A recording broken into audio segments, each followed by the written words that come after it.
हमारे YouTube channel shorts में आपसे स्वागत है। और समीर भाई लेके आए बैठे अपना ट्रेंडिंग स्टार खेसारी भैया के एगो नया एल्बम गाना आए लगा आजू सवेरे महादेव तेरे नाम।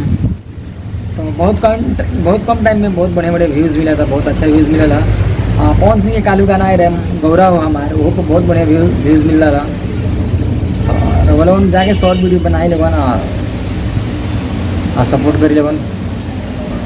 आई गाना कैसा लागल महादेव तेरे नाम के तो कमेंट कर बताइए गाना कैसा लागल।